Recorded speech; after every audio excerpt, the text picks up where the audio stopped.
Reforço no Corinthians, alguma coisa, Nicola? Alex, certamente essa discussão já existe. Quando o Dorival assume, ele havia ouvido uma promessa de pelo menos 3 contratações, mas eu confesso para você que eu acho difícil que nesse momento estejam debatendo nomes, gente da incerteza, por exemplo, da continuidade do presidente. O Augusto parece ser questão de tempo para que ele caia. Então, às vezes, qualquer tipo de negociação fica, nesse momento, mais complicada, né?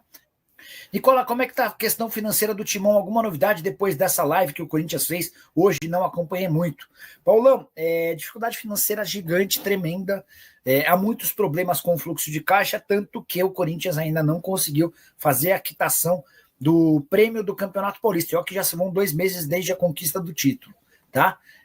Também há atraso no pagamento de 3 parcelas do título do feminino Libertadores da América do ano passado. Anderson José da Silva, espero que saia do Timão no meio do ano. Maicon, Coronado, Léo Maná, André Ramalho, Donelli, João Pedro. Esses caras fora do time já serão reforços. Confesso que não entendi a presença do Maicon como titular ontem. Desde que o Maicon retornou, eu vi um jogo bom do Maicon. Sobre o Coronado, achei que ele fez um bom jogo. O Léo Maná está muito abaixo. André Ramalho caiu demais de produção nesse ano e o Donelli, para mim, não é goleiro para o Corinthians. Você viu a entrevista do Augusto Melo, corintiano raiz. A da sexta-feira, se for a da sexta, eu assisti. Deve ter sido a da sexta, né? Não teria por que ele dar uma outra entrevista hoje, né? Então, a de sexta-feira, para mim, foi bem ruim, como tem sido quase todas as entrevistas do Augusto. Pode ser uma implicância minha, mas é uma implicância que surge a partir do momento em que o cara se torna presidente. Eu acho o Augusto Melo muito mentiroso, muito, muito. Eu não consigo acreditar em quase nada do que ele fala.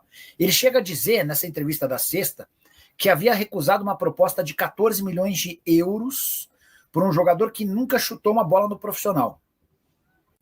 E eu logo de cara falei, ouvindo, assim, só não posso dar nome, mas tem um chefe de scout de um grande clube europeu que atua no Brasil, né? Ele é observador do Brasil e da América do Sul. Aí eu mandei mensagem para ele e falei, e aí, quem pode ser? Aí ele falou, Nicola, esquece, é mentira, não tem. Eu falei, por quê? Ele falou, porque o sub-20 do Corinthians é horroroso e não tem ninguém do sub-17. A principal joia já foi comprada pelo Chelsea. Beleza. Aí hoje o meu timão trouxe a informação de que o Montpellier, da França, é quem se dispôs a pagar os 14 milhões de euros pelo Guinegão, que é um centroavante bom jogador do sub-20. Vive uma fase ruim também por causa do time.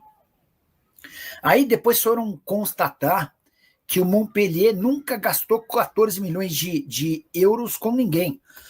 Que os últimos reforços, as últimas janelas do Montpellier, todas girando na casa dos 10 milhões de euros, toda a janela. E que o Montpellier acaba de cair para a segunda divisão. Quer ver? Montpellier. Acaba de cair para a segunda divisão do futebol francês. Ou seja, tá muito estranha essa história. Muito, mas muito estranha essa história, tá? 14 milhões de euros que hoje equivalem a 89 milhões de reais. Estava até procurando aqui para dar o crédito, para quem fez essa observação, né? Acho que esse aqui será o Daniel. A maior compra da história do Montpellier foi de 9 milhões de euros. Qual a chance disso aqui ser verdade? O Augusto Lero conta uma mentira para alguns jornalistas que soltam depois na mídia, mas não era essa aqui que eu queria registrar não, tá? Enfim, mas essa é mais uma das lendas que surgiram a partir da entrevista da última sexta-feira. E o Guinegão é bom jogador, mas o fato de não ter estreado pelo profissional me faz entender que não tenha muita chance dele ter sido alvo de uma proposta de 14 milhões de euros. Tem outra coisa legal que surgiu hoje. Na diretoria do Corinthians pediu ao CORE, Conselho de Orientação, uma reunião para avaliar o contrato com a Adidas. O grande problema é que talvez não dê tempo dessa reunião acontecer, até porque já está marcado para a próxima segunda-feira, numa reunião no Conselho Deliberativo para discutir o impeachment do presidente Augusto Melo, tá? Já um acerto para trocar a Nike pela Adidas, mas isso ainda depende da aprovação do Conselho de Orientação. Só que a reunião que deve acontecer, enfim, é isso que eu estava explicando. Boa noite, ilustre Nicola. Caso seja verdade a mudança de fornecedora do Corinthians, o contrato do Flamengo também muda. Um grande abraço a todos. A pergunta é do Rafael Ribeiro. Rafa, a especulação é assim, o Corinthians tem de fato uma negociação com a Adidas e a ideia é que o Corinthians chegasse próximo do contrato do Flamengo. Dizem até que o Corinthians poderia faturar R$1 bilhão num contrato de 10 temporadas, 100 milhões de reais por ano. seria uma grana superior à do Flamengo. Eu não acredito nessa possibilidade, tá? Eu duvido dessa possibilidade. E se isso acontecer, certamente o Flamengo vai chamar a Adidas por uma renegociação, até porque o Flamengo garante mais receitas para a Adidas do que qualquer outro clube de futebol no Brasil. CR7 na Lusa, não vai rolar não. O Fluminense e Renato Augusto comunicam o encerramento do contrato em comum acordo entre as partes. Cria do futsal do clube, Renato voltou às Laranjeiras no ano passado e foi fundamental na conquista da Libertadores, da Recopa, no caso, né? Ao todo disputou 35 partidas. A verdade, vamos ser sinceros, né? A verdade é que o Renato Augusto, na passagem dele pelo Fluminense, foi bastante ruim. Muito abaixo do que ele havia conseguido nos tempos de Corinthians. Quero fechar o vídeo para falar sobre o Corinthians. Na semana passada, em entrevista coletiva, Augusto Melo revelou proposta recusada de 14 milhões de euros por um jogador da base que nem sequer atuou pelo profissional. Importante contar que esse jogador em questão, de acordo com o site Meu Timão, é o Guinegão, centroavante de 18 anos de idade, bom jogador que atua no Sub-20. A fase do Sub-20 é tão ruim que até o Guinegão tem jogado abaixo. Mas, segundo o Meu Timão, é o Montpellier da França o interessado e o clube que se dispôs a pagar 14 milhões de euros. O Corinthians traz a informação da proposta e a gente registra, mas dentro do próprio Corinthians há enorme desconfiança em relação a tais cifras, por serem consideradas muito altas para um atleta que, de fato, nunca jogou profissionalmente. O Guinegão joga pelo Sub-20, mesmo com 18 anos de idade, mas não teve oportunidade no time de cima. E aí, até essa pessoa do Corinthians que eu consultei e desconfia desses 14 milhões de euros, lembra do Kevin, atacante que pertencia ao Palmeiras, nascido em 2003, e com jogos no time de cima. Ele foi negociado com o Shakhtar Donetsk por 12 milhões de euros. Em geral, quando o atleta ainda não estreou no time de cima, é muito difícil que qualquer cifra supere os 10 milhões de euros. Por isso, dentro do próprio Corinthians, há desconfiança de que essa suposta oferta recusada pelo presidente Augusto Melo de 14 milhões tenha sido menor. A justificativa que o Timão deu para não levar o negócio adiante tem a ver com a forma de pagamento. A ideia do Montpellier era fazer um parcelamento longo e o Corinthians só se dispõe a fazer negócios com pagamentos à vista ou próximo disso. Confesso que também estou com essa minha fonte corintiana desconfiando do valor. Não que não exista interesse do Montpellier no Guinegão, mas 14 milhões de euros me parece demais. Até porque se essa oferta aparece, o Corinthians tem que fazer o negócio. Até porque passa por enormes dificuldades financeiras. Timão que venceu o Santos por 1-0 na Neoquímica Arena, respondendo ou se recuperando no Campeonato Brasileiro, se aproximando também dos times na parte de cima da tabela. Agora é o foco na Copa do Brasil e o Corinthians do Dorival Júnior vai tentando escapar de qualquer princípio de crise. E você, tá gostando do trabalho do Dorival? Já usa espaço para comentário e deixa a sua opinião. Só não esquece de deixar like, de se inscrever no canal. Bora fechar o vídeo para te explicar sobre uma demissão no Corinthians.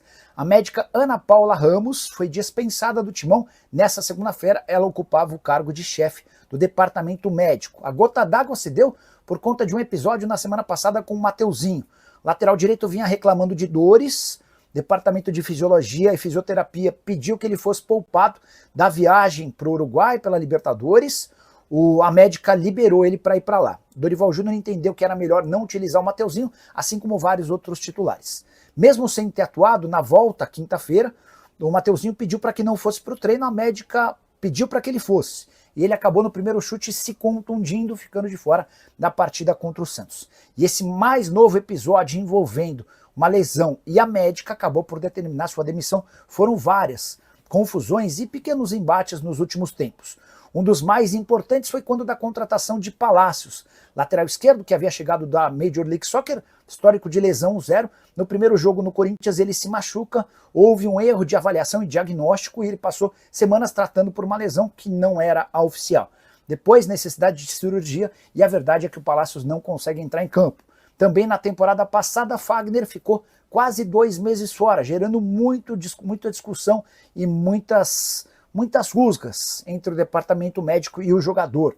Mais recentemente, outro caso envolvendo o Rodrigo Garro, que preferiu buscar tratamento na Espanha, outra coisa que não pegou bem para Ana Carolina Ramos e o departamento médico. Diante de tudo isso, nessa segunda-feira, optou-se pela demissão da médica, que também havia discutido de forma áspera com o Fabinho Soldado, que é o gerente das categorias, gerente de futebol do Corinthians. Há quem garanta até que o Fabinho abusou da sua autoridade e foi extremamente grosseiro com a médica, que é mulher. Só para completar, importante contar que Augusto Melo solicitou ao CORE, o Conselho de Orientação do Corinthians, uma reunião para discutir o contrato ou a negociação com a Adidas. A ideia do Augusto é colocar a Adidas, fornecedora de material esportivo alemã, no lugar da Nike. Resta saber se vai haver tempo para essa reunião, até porque na próxima segunda-feira o Conselho Deliberativo vota o impeachment do presidente e se houver a aprovação dos conselheiros e tudo indica que isso vai acontecer, o Augusto já deve ser afastado de forma imediata. Fala pessoal, estamos aí com atualizações importantes do Corinthians. Se inscreva e ative o sininho para receber mais atualizações do Timão. Deixe seu like, que é muito importante para o crescimento do canal. Utilize o espaço aqui embaixo para registrar sua opinião. Ficamos por aqui com mais esse giro de notícias. Um abraço e até o próximo vídeo.